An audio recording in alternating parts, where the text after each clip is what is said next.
5 Filmfakten über Anna Göldin, letzte Hexe. Grüß Gott. Glarus, November 1781.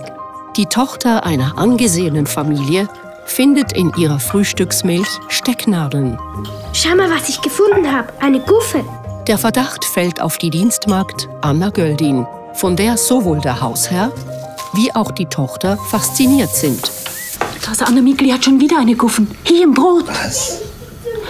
Anna, mit meinen Händen habe ich keine Guffen da reingetan. Ich schwör's. Anna Göldin wird davongejagt. Danach spuckt das Kind über Wochen hinweg 106 Nadeln aus. Sein linkes Bein erstarrt. Au! Mama, ist Anna gar keine richtige Magd? Anna Göldin wird beschuldigt, das Kind verhext zu haben. Sie ist die letzte Frau, die in Europa durch ein offizielles Gericht als Hexe verurteilt wird. Am 13. Juni 1782 wird sie hingerichtet. Der Rat hat über euer Schicksal beschlossen. Die Entstehungsgeschichte des Films ist eine Geschichte von starken Frauen. Eine willensstarke, historische Frau, verkörpert von einer ausdrucksstarken Schauspielerin. Ich habe es doch geheilt. Es kann doch wieder gehen. Inszeniert von einer selbstbewussten Regisseurin, inspiriert von einer eloquenten Bestsellerautorin. Ich habe eine Nachricht für Anna Göldin. Ich weiß nicht, wo sie ist. Meldet ihr, dass die hochlöbliche Obrigkeit von Glarus nach ihr ausschickt. Sie soll sich schwer in Acht nehmen, soll ich ausrichten. Im 18. Jahrhundert war Anna Göldi wegen ihres Geschlechts und sozialen Status ein Mensch ohne Rechte. Doch fast 250 Jahre später wurde sie von der ohnmächtigen Magd zur Vorreiterin der Frauenbewegung. Fridolin Elmer, ehemaliger Direktor des Anna-Göldi-Museums, erklärt in einem Interview seine Faszination an der historischen Figur. Anna Göldi muss eine starke Person gewesen sein, die selbstbewusst versucht hat, sich für ihre Rechte einzusetzen, jedoch an den herrschenden Umständen tragisch gescheitert ist. Die Regisseurin Gertrud Pinkus wurde 1980 mit dem Dokumentarfilm Il valore della donna e il suo silenzio bekannt. Gemeinsam mit der Autorin Evelyn Hasler schrieb sie das Drehbuch zu Anna Göldin, letzte Hexe, und führte Regie. Obwohl oftmals dazu genötigt und kritisiert, dass sie Dr. Tschudi, der seiner Dienstmagd nachschleicht, als Hauptmotiv des Films setzen soll, wird dies im Film nur als Nebengeschichte behandelt. Anna, ich kann nicht schlafen. Pinkus hatte dies bewusst dezent belassen, zum einen, da es ja auch historisch davon keine Beweise gab. Zum anderen setzte sie stattdessen die Beziehung zwischen der Magd Anna und dem Mädchen Anne Mikli ins Zentrum des Films. Ein kleiner, krummer Fidibus wie du tanzt nur auf einem Bein. Gertrud Pinkus erklärte dazu gegenüber Filmo: Dem Mädchen wird mit seinen 8 Jahren klar, dass es dereinst eine Frau sein wird und nun im Konflikt steht, welcher Frauentyp werde ich dann mal? Ein Konflikt, den jedes Mädchen in diesem Alter hat und jeder Frau absolut bekannt ist. Das Kind Anne Mikli ist fasziniert von Anna Göldi, dieser innerlich unabhängigen Magd. Aber im Unterbewusstsein weiß es, dass es keine andere Chance hat, als dereinst ein Leben wie seine Mutter zu führen. Das ist der Grundkonflikt. Alle Frauen erkennen ihn sofort und lieben den Film gerade deshalb. Das Kind ist in Anna verliebt. Anna gibt dieser Liebe nach, gerade auch, weil sie ihr eigenes verloren hat. Die Beziehung zwischen den beiden ist sensueller Natur, sensuell im Sinn von Körperlichkeit. Anna. Auch in der Besetzung wollte man Gertrud Pinkus von ihrem Weg abbringen. Die Hauptdarstellerin sollte noch während der Dreharbeiten durch eine hübschere ausgewechselt werden. Gertrud Pinkus stemmte sich dagegen, denn für sie war klar, die Frau muss wie eine Magd aussehen, nicht wie ein Püppchen. Authentizität stand für sie an höchster Stelle. Sie sollte kein Huscheli sein. Meine Hauptdarstellerin sollte authentisch wirken. Ich suchte nach einer Frau, der man die schwere Arbeit als Magd abnimmt. Eine, die zupacken kann, aber dennoch über eine sinnliche Ausstrahlung verfügt. Schließlich setzte sie sich durch. Ausdrucksstark und überzeugend wird Anna von der deutschen Schauspielerin Cornelia Kempers dargestellt. Die erfahrene Theaterdarstellerin gewann für ihre überzeugende Leistung in ihrer ersten Filmrolle 1992 den Hessischen Filmpreis. Anna! Anna! Gertrud Pinkus war es wichtig, die damalige Zeit so realistisch wie möglich abzubilden. Also drehte sie, wenn möglich, an Originalschauplätzen, wie zum Beispiel im Haus des Arztes Tschudi an der Landstraße 3 in Glarus oder dem Haus des Pfarrers Zwicky an der Vorderdorfstraße 59 in Mollis. Für die Bergszenen am Martinsloch bei Elm harrte sie stundenlang mit ihrem Kamerateam aus, um die kurzen 2 Minuten auf Film einzufangen, in denen die Sonne durch das Felsenloch scheint. Diese Bergaufnahmen sind ein wichtiges Element des Films und gliedern diesen in 3 Teile. Sie sind eine Vorausdeutung auf die Handlung, ein sogenanntes Foreshadowing.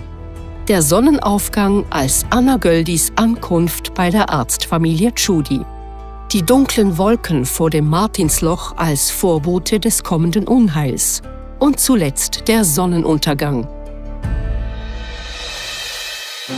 Auch die Farbe Rot verwendete Pinkus als vorausdeutendes Element und Gefahrensignal, wie der sich rot färbende Bach oder als Anna ihre Haare rot färbt. Und jetzt machst du mir auch noch einen blutigen Schädel. Hast du noch mehr Einfälle von der Art? Trotz der Intention, historisch möglichst korrekt zu sein, musste Pinkus auf Alternativen zurückgreifen, sodass auch das Freilichtmuseum Ballenberg und die Stadt Solothurn als Kulisse für das alte Glarus dienten. Die Dreharbeiten in Solothurn bleiben noch vielen Einwohnern im Gedächtnis. Besonders die Szene vor dem alten Zeughaus mit Clown Dimitri. Als ob es von dem Rathaus etwas geschenkt gäbe. Vielleicht verteilt der Rat das allerletzte bisschen Verstand, das er noch hat. Es waren vorwiegend die Winterszenen, die wir im Februar drehten. Zu unserem Entsetzen gab es in jenem Winter keinen Schnee, erinnert sich Gertrud Pinkus. Ich war verzweifelt. Die Stadtverwaltung Solothurn hat dann kurzerhand mit 2 Lastwagen auf dem Weißenstein Schnee holen lassen und dieser wurde für uns gratis beim Set deponiert. Mir kommen immer noch Freudentränen, wenn ich daran denke. Gertrud Pinkus' unerschütterliche Intuition und Entschlossenheit, ihre Vision zu verteidigen, sollten ihr letztendlich recht geben. Anna Göldin, letzte Hexe, wurde beinahe unerwartet zu einem kommerziellen Erfolg, obwohl die vorwiegend männlichen Kritiker dem Film nicht gerade wohlgesinnt waren. Aber die größtenteils weiblichen Zuschauer waren vom Film inspiriert und angetan. Der Film, unter der Regie von Gertrud Pinkus entstanden, läuft im Moment in 14 Schweizer Städten und ist zum Teil erfolgreicher als der viel hochgelobte amerikanische Hightech-Schinken Terminator 2. Ich glaube, dass etwas, was das Buch transportiert, auch im Film ist. Das ist die Hauptfigur, ihre Kraft, ihren inneren Freiraum, der da durchkommt, und ihre Natürlichkeit in einer ganz gestutzten und in einer ganz unnatürlichen Zeit. 100'000 Zuschauerinnen und Zuschauer haben den Film bis jetzt im Kino gesehen. Wie war Ihre erste Reaktion, als Sie gehört haben, dass so viele Leute den Film gesehen haben? Ich habe mich ganz fest gefreut, weil Gertrud hat so eine schwere Produktionszeit hatte. Und der Film hat 4 Jahre gedauert, bis er fertig war. Und ich glaube, es ist jetzt auch wichtig, dass nach dieser langen Zeit von ziemlichen Schwierigkeiten, dass sich auch ein Erfolg einstellt. Der Film war 1991 mit über 170.000 Eintritten der erfolgreichste Film in den Schweizer Kinos und schlug in den ersten 2 Wochen sogar Terminator 2. Der Film reiste einmal um die Festivalwelt. Von Locarno nach Göteborg über Tel Aviv und Montreal bis nach Neu-Delhi und gewann hochdotierte Preise, wie unter anderem den Vorläufer des Schweizer Filmpreises und den Preis der ökumenischen Jury in Locarno. Gertrud Pinkus zeigte Anna Göldi als starke Frau, die ihrer Zeit zum Opfer fällt. und traf darin einen Nerv der heutigen Gesellschaft. Handwerk der Folter ist ja unglaublich. Und das in unserer Zeit. Nur eine Randbemerkung. Früher war es üblich, die weibliche Version eines Nachnamens zu verwenden. Zum Beispiel Meyer, Meyerin. Daher ist Annas wahrer Nachname Göldi, nicht Göldin. Als letzte jener halben Million Frauen, die in den 300 Jahren zuvor während der Hexenverfolgungen getötet worden waren. Als das Glarner Gericht ihre Hinrichtung beschloss, löste das Urteil bereits damals europaweit große Empörung aus. Denn es war ein ungewöhnliches Urteil für das Zeitalter der Aufklärung, zumal die gebildeten Schichten dem Aberglauben abgeschworen hatten. Im Deutschen Reich fand man es unverständlich, dass in einem Lande, dessen Bewohner sich durch ihre Aufklärung auszeichnen, eine Frau wegen des Verdachts der Hexerei hingerichtet wurde. Zahlreiche Schweizer Herrschaften schrieben an die Glarner Behörden und warnten sie, dass sie sich im Falle einer Hinrichtung vom Aberglauben leiten lassen würden. Die Glarner Behörden ließen jedoch von ihren Plänen nicht ab und denunzierten Anna Göldi trotz der irrationalen Anschuldigungen. Eine Narretei! Ich werde in Zürich anfragen, ob Sie die Göldin bei sich aufnehmen können zur ordentlichen Haft. Wir kommen ins Gerede sonst.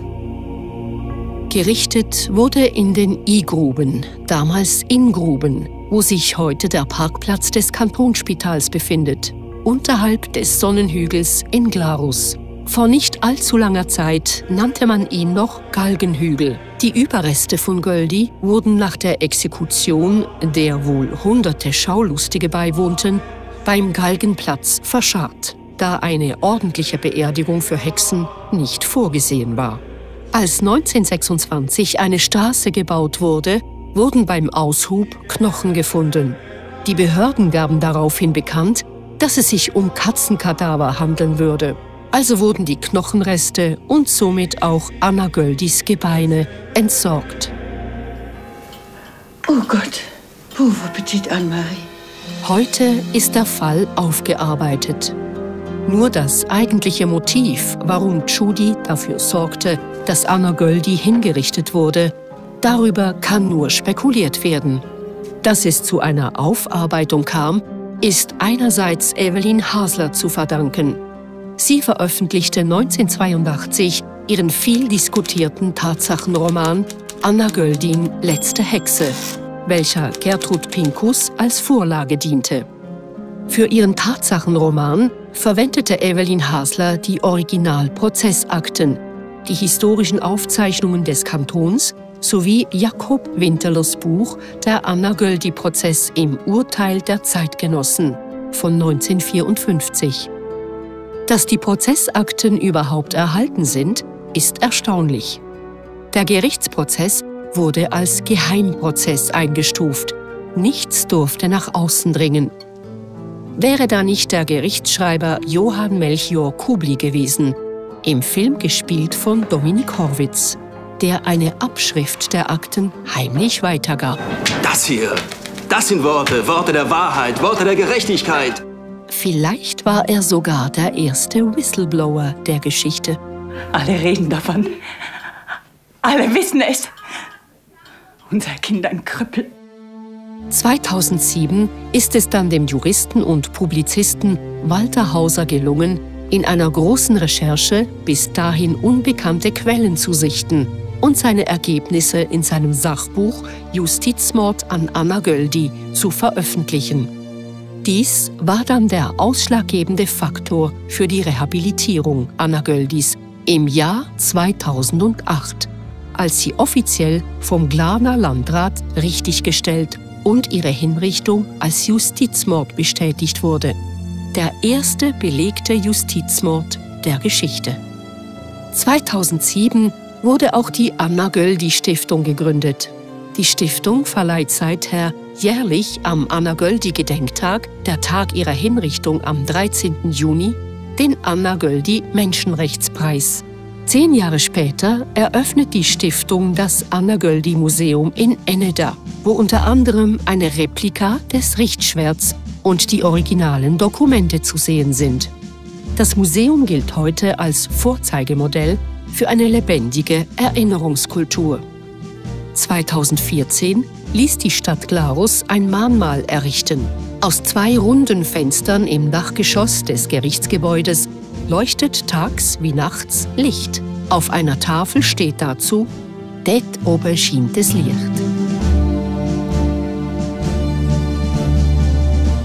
Wenn Ihnen dieses Video gefallen hat, Daumen nach oben. Abonnieren Sie unseren Kanal und aktivieren Sie die Glocke, damit Sie über neue Videos benachrichtigt werden. Schweizer Filme neu entdecken auf filmo.ch